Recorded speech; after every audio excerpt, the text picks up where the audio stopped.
Olá pessoal, tudo bem? Sejam bem-vindos à nossa terceira aula da oficina de bufonaria.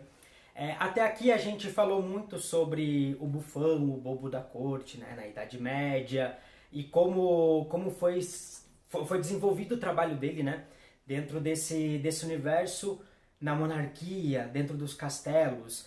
Porém, na Idade Média, o bufão não só estava presente dentro dos castelos.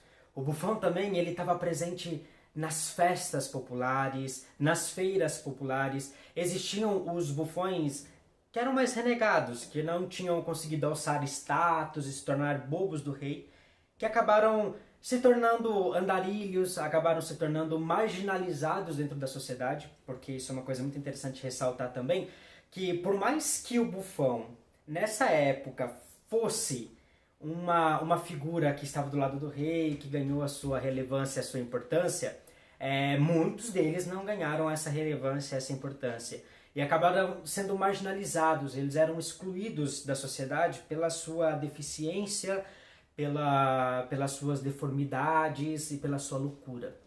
E aí, a partir desse momento que eles começaram a ser excluídos, começaram a surgir os clãs, as famílias de bufões, né, que começaram a povoar principalmente as feiras. Então eram pessoas que viviam isolados da sociedade, que viviam fora da sociedade, e que em determinados momentos, dentro dessas feiras, eles vinham em bando, faziam apresentações, usando a paródia, usando o escárnio, provocando a igreja, provocando a monarquia, provocando a sociedade. Juntavam, passavam um chapéu, juntavam dinheiro, compravam o que precisavam e iam embora novamente. E esses bufões, eles também ficaram muito tradicionais nas festas religiosas, nas festas populares. Ou seja, dentro da igreja, na Idade Média, a gente tinha muito a tradição de se encenar os passos de Cristo, a morte de Cristo, dentro da paixão. Isso ficou muito, né?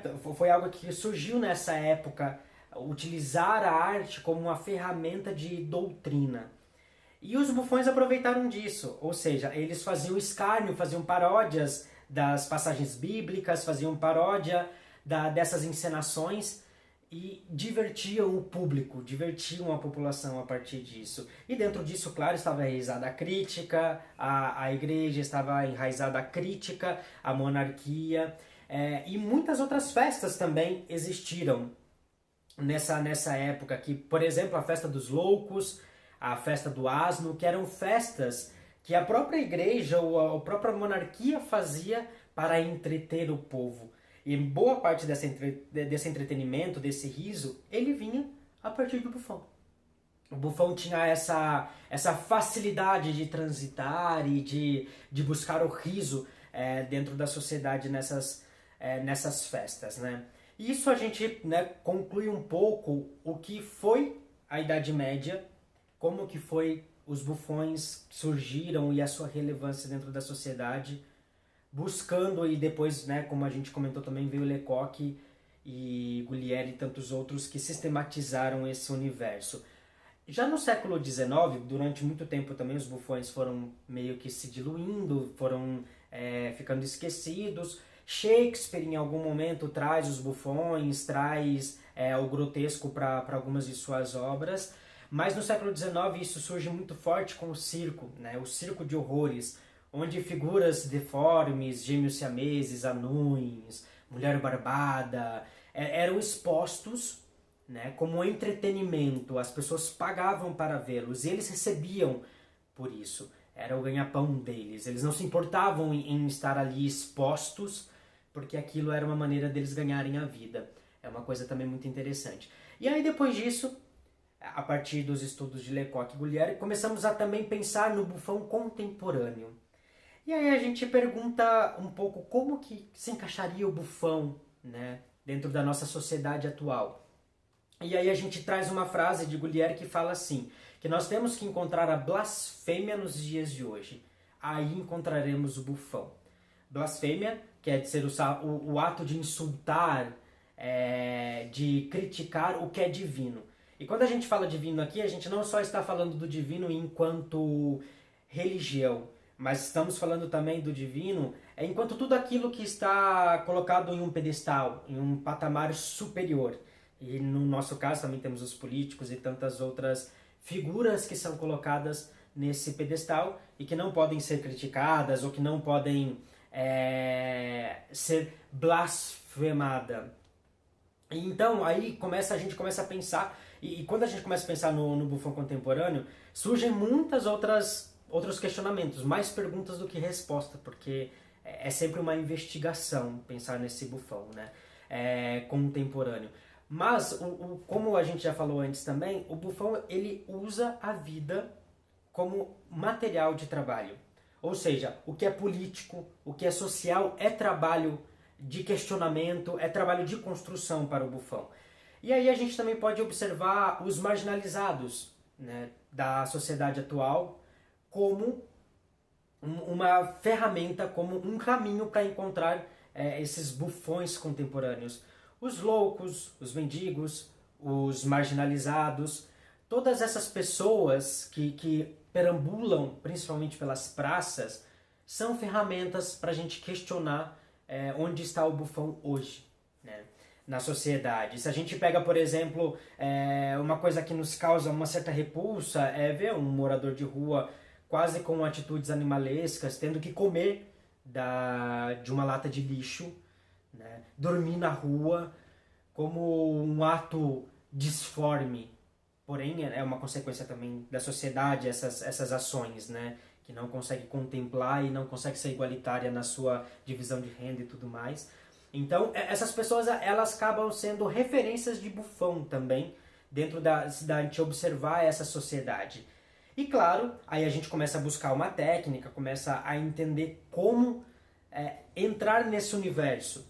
Como eu posso fazer isso ser uma linguagem artística, ter uma estética, para que eu possa, com essa ferramenta, fazer uma crítica social, expor uma verdade. Porque o Buffon ele trabalha muito com essa questão das verdades ocultas. Então, como que nós hoje, na nossa sociedade, conseguimos ler a sociedade, ler o que acontece, para aí a partir disso a gente expor, né? Pra gente expor essas verdades que estão ocultas, que ninguém quer enxergar, mas que estão aí na sociedade. Então, o Buffon contemporâneo ele começa a pensar nesse lugar do que eu quero falar, de que mazelas da minha sociedade atual eu posso utilizar como ferramenta. E aí, dentre dos bufões contemporâneos, né, existem muitas pessoas também que trabalham com a bufonaria, né, na sociedade atual.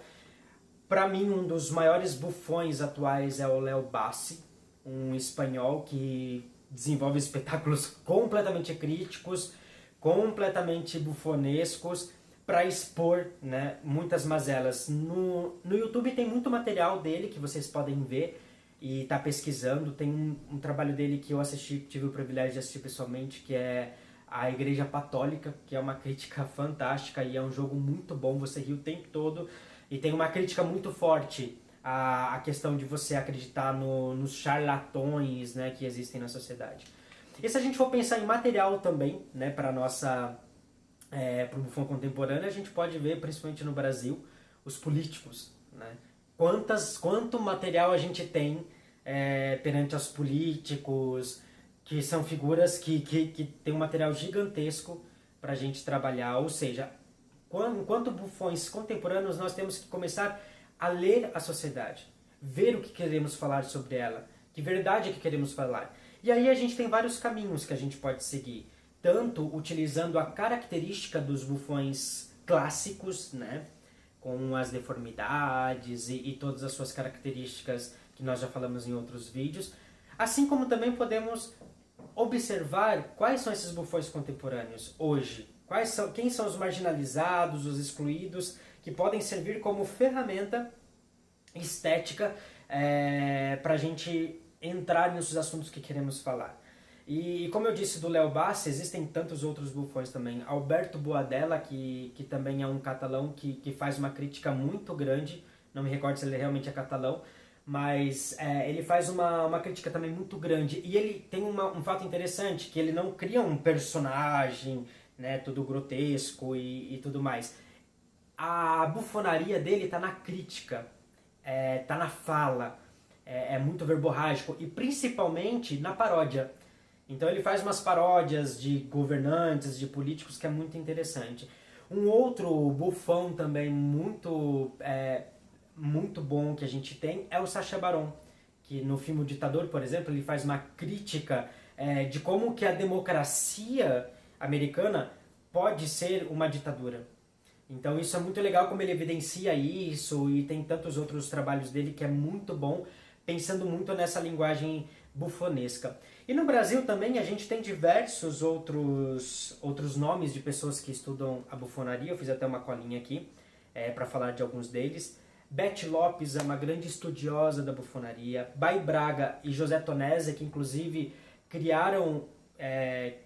compilaram o livro Bufão e Suas Artes, que é um livro que eu trabalho muito como referência, acho que é uma boa referência hoje no Brasil com relação à bufonaria. Joyce Agley, acredito que o sobrenome dela seja isso, que é da Cia Bufo de Teatro. A Cia Bufo de Teatro é muito bacana, eles estão com um espetáculo muito legal, que eles utilizam do grotesco, utilizam, né, do corpo disforme, para falar sobre a questão da mulher na sociedade. Tem alguns trechinhos também no YouTube que vale a pena vocês verem, e se tiver oportunidade de assistir pessoalmente, também acredito que vale muito a pena. Os bufões de Olavo e tantos outros bufões que a gente tem, né, na sociedade, artistas que investigam, buscam essa linguagem, investigam e pensam que maneira ela pode ser desenvolvida como uma linguagem artística. E também eu acho que é legal ressaltar que a bufonaria ela não só é interessante para a gente usar enquanto uma linguagem artística, eu vou montar um espetáculo de bufão, mas é uma linguagem também que serve muito para um trabalho físico do ator. Ela é uma ferramenta de potencialização do trabalho do ator e também uma ferramenta de potencialização da crítica, porque ela começa a te colocar em um outro lugar, em outros questionamentos. Então eu acredito que isso para o artista é muito interessante. Então é legal investigar, para quem tem interesse, o bufão, não só como a utilização de uma estética, mas também como uma ferramenta de trabalho para potencializar o seu trabalho artístico. E uma frase muito interessante, Lecoq já dizia, né, que nós estamos ainda é tempo de bufões. Então, temos muitas verdades a ser contadas, temos muita coisa a ser falada, então ainda é tempo de bufões. E uma frase legal dele que ele fala também é: o bufão vem diante do público para representar a sociedade. A partir daí, todos os temas são possíveis. Ou seja, o bufão pode falar do que ele quiser. O bufão pode expor todas as mazelas do mundo. Se ele souber utilizar essa linguagem através do risível, através do grotesco ou através do marginalizado. Então o bufão tem essas possibilidades. Ou seja, então ainda é possível ter bufões na sociedade, é possível a gente buscar essa linguagem como uma maneira de expor essas mazelas, assim como esses bufões faziam na Idade Média e no início do Renascimento, podemos fazer hoje como uma linguagem artística e também de crítica social nesse sentido. Essa é uma característica, como já falamos, do bufão: parodiar, mostrar a verdade. Na Idade Média, os bufões mostravam a verdade para a população nas festas populares, o bufão da corte mostrava a verdade para o rei, e nós, né, enquanto artistas, já buscamos mostrar as verdades, evidenciar essa realidade no qual vivemos, e também podemos buscar, né, a bufonaria para mostrar as mazelas e, quem sabe, mudar um pouco essas visões que a gente tem. É isso, galera. Nós concluímos essa parte histórica, esse contexto mais histórico do bufão e suas características, tanto desde o seu início na Idade Média, passando por alguns contextos até chegar nesses bufões contemporâneos. E a partir de agora a gente já começa a fazer um trabalho mais físico, realmente buscando algumas outras características do bufão no nosso próprio corpo. É isso, muito obrigado e até uma próxima aula.